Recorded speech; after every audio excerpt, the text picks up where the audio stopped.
महाराष्ट्र शासनाच्या मृद व जलसंधारण विभागाच्या वतीने जलसंधारण अधिकारी गट ब अराजपत्रित नियुक्तीपत्र वितरण शुभारंभाला आज ज्यांच्या शुभ हस्ते हे आपण नियुक्तीपत्र देण्याचा कार्यक्रम ठेवलेला आहे ते राज्याचे मुख्यमंत्री सन्माननीय आदरणीय श्री देवेंद्र फडणवीस साहेब। आजच्या या कार्यक्रमाला या ठिकाणी उपस्थित आपल्या खात्याचे राज्यमंत्री सन्माननीय इंद्रनीलजी नाईक साहेब, या कार्यक्रमाला उपस्थित आपले सचिव सन्माननीय गणेशजी पाटील, आयुक्त सन्माननीय श्री प्रकाश खपले आणि उपस्थित सर्व विभागाचे अधिकारी, कर्मचारी आणि नवनियुक्त सर्व जलसंधारण अधिकारी बंधू आणि भगिनी, खरं तर अतिशय आनंदाचा हा क्षण आहे की मृद व जलसंधारण विभागामध्ये 601 जलसंधारण अधिकाऱ्यांना आपण आज राज्याच्या मुख्यमंत्र्यांच्या हस्ते या ठिकाणी नियुक्तीपत्राचा हा जो वितरणाचा कार्यक्रम घेतो आहे। आता सचिव महोदयांनी उल्लेख केला की मी जलसंधारण अधिकारी अशा सेल्फी पॉइंटवर मोठ्या प्रमाणात गर्दी होती। या ठिकाणी आपल्या सर्व नवनियुक्त अधिकाऱ्यांना सांगताना मी एवढंच सांगणार आहे की महाराष्ट्र राज्यामध्ये 2022-23 मध्ये माननीय नामदार तत्कालीन मुख्यमंत्री एकनाथरावजी शिंदे आणि माननीय देवेंद्रजी फडणवीस साहेब यांच्या नेतृत्वात महायुतीचं सरकार स्थापन झालं आणि बेरोजगार खऱ्या अर्थानं बेरोजगारांना नोकरी असेल किंवा वेगवेगळ्या रोजगार देण्याच्या संदर्भात या सरकारने जेव्हा सुरुवातीच्या कॅबिनेट बैठकीमध्ये निर्णय घेतला आणि एक धोरण आणलं गेलं, राज्यामध्ये जवळपास 75,000 बेरोजगारांना नोकरी देण्याचं संकल्प माननीय देवेंद्रजी फडणवीस साहेब आणि सन्माननीय एकनाथरावजी शिंदे साहेब यांनी घेतला आणि तेव्हापासून पुढे सातत्यानं वेगवेगळे शासनाच्या विभागाच्या माध्यमातून तरुणांना वेगवेगळ्या पद्धतीच्या शासकीय नोकरीच्या संधी उपलब्ध होण्याची जी गतिमान प्रक्रिया राज्यामध्ये निर्माण झाली, जी अनेक मागच्या काळामध्ये थांबली होती,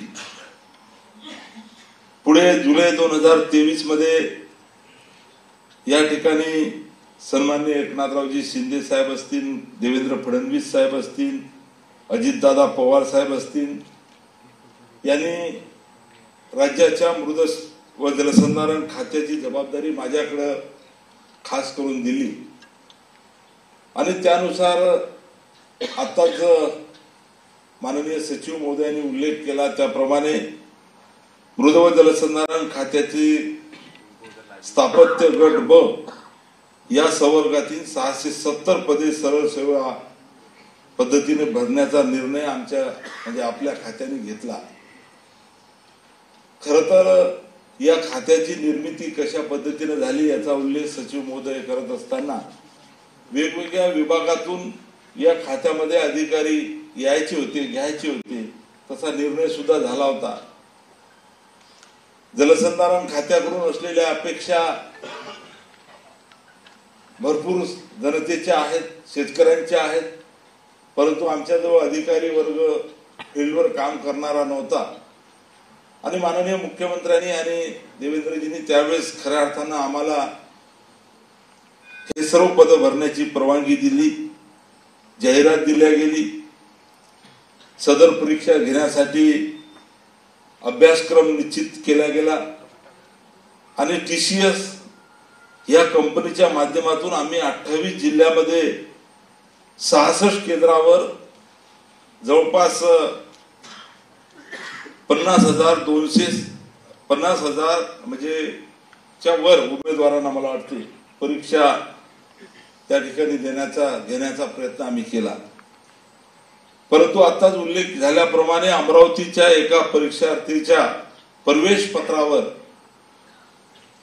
सदृश लिखाण आढळल्याने नांदगाव पेठ येथे गुन्हा सुद्धा आम्ही दाखल केला। पुढे त्या गुन्ह्याचा तपास झाला तर ते आढळलं नाही। परंतु या प्रकरणाची चर्चा एवढी झाली राज्यामध्ये की अनेक परीक्षार्थ्यांच्या मनामध्ये शंका निर्माण झाल्या, अनेक वृत्तपत्रात बातम्या आल्या आणि मग त्यावरून सन्माननीय देवेंद्र फडणवीस साहेबांनी आम्हाला निर्देश दिले।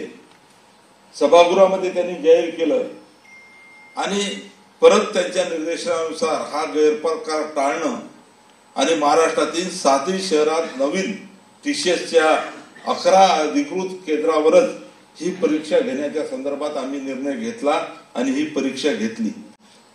पारदर्शकतेसाठी खऱ्या अर्थानं पोलीस बंदोबस्त ठेवला, परंतु उपजिल्हा अधिकारी दर्जाचा अधिकारी त्या ठिकाणी निरीक्षक म्हणून या ठिकाणी आम्ही तो सुद्धा निर्णय घेतला आणि आता पारदर्शक परीक्षा होऊन या 670 परीक्षार्थीच्या पेक्षा आज 601 लोकांना या ठिकाणी उमेदवारांना नियुक्तीसाठी निवड करण्यात आलेली आहे।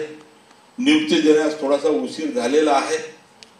जे पात्र उमेदवार खरं आहेत त्यांचा किती त्रास सचिव महोदयांना, मुख्यमंत्र्यांना, उपमुख्यमंत्र्यांना, आम्हाला काय झाला याची कल्पना आहे। 500 मेसेज भाऊ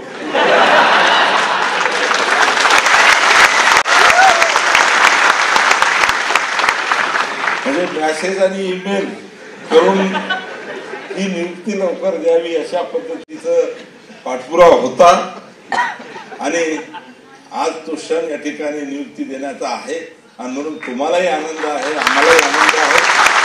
आज आपल्या सर्वांच्या प्रमुख उपस्थितीमध्ये होत आहे। खरं तर नवीन नियुक्ती मिळणार असणाऱ्या उमेदवारांना मी एवढेच सांगणार आहे की आपल्याला भविष्यामध्ये मोठी जबाबदारी या ठिकाणी मिळालेली आहे। जनतेने मोठ्या विश्वासाने या सरकारला बहुमताने निवडून दिलेले आहे, आपल्याला सर्वांना माहित आहे।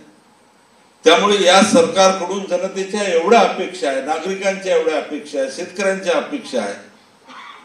आमचे नेते सन्माननीय देवेंद्र फडणवीस साहेब असतील, आमचे नेते एकनाथरावजी शिंदे साहेब असतील, आमचे नेते अजितदादा पवार असतील, यांना देखील आपल्या खात्याकडून एवढ्या अपेक्षा आहे।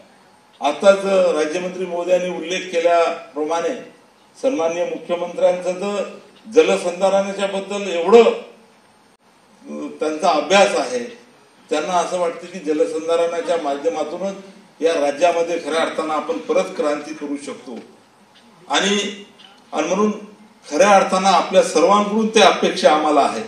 मृद व जलसंधारण खाते अंतर्गत गेल्या 2 वर्षामध्ये जर आपण येणाऱ्या पाहिलं तर महाराष्ट्रामध्ये जवळपास 5000 टँकर युक्त गावे जे आहे, टँकर जिथे लागतो आहे ते टँकर मुक्त करण्याचा संकल्प विभागाने घेतलेला आहे, माननीय मुख्यमंत्र्यांनी घेतलेला आहे। म्हणून येणाऱ्या काळामध्ये जलयुक्त शिवार टप्पा 1 झाला, 2 चालू आहे आणि आता पुढे सुद्धा ते त्यांच्या भाषणातून सांगतील आणि मोठी जबाबदारी आपल्या सर्वांवर आहे। आणि म्हणून हा संकल्प पूर्ण करण्यासाठी खऱ्या अर्थानं आपल्या सर्वांवर जबाबदारी आहे। शेतकऱ्यांचे जीवनमान, नागरिकांचे जीवनमान उंचावणे, माती आणि पाणी हे अतिशय महत्वपूर्ण बाबी आपल्या विभागाशी संबंधित आहे। तेव्हा मी आपल्या सर्वांकडून अपेक्षा एवढीच व्यक्त करणार आहे की येणाऱ्या काळामध्ये आपण सर्व मिळून मृद व जलसंधारण खात्यात न भूतो असे काम करून दाखवून आपला विश्वास या ठिकाणी निर्माण करायचा आहे। खात्याचा मंत्री म्हणून आपल्याकडून माझी त्या ठिकाणी अपेक्षा आहे। आपल्या सर्वांचे मृद व जलसंधारण खात्यात मी या ठिकाणी स्वागत करतो। आपल्या सर्वांना भविष्याच्या वाटचालीसाठी मनपूर्वक शुभेच्छा देतो।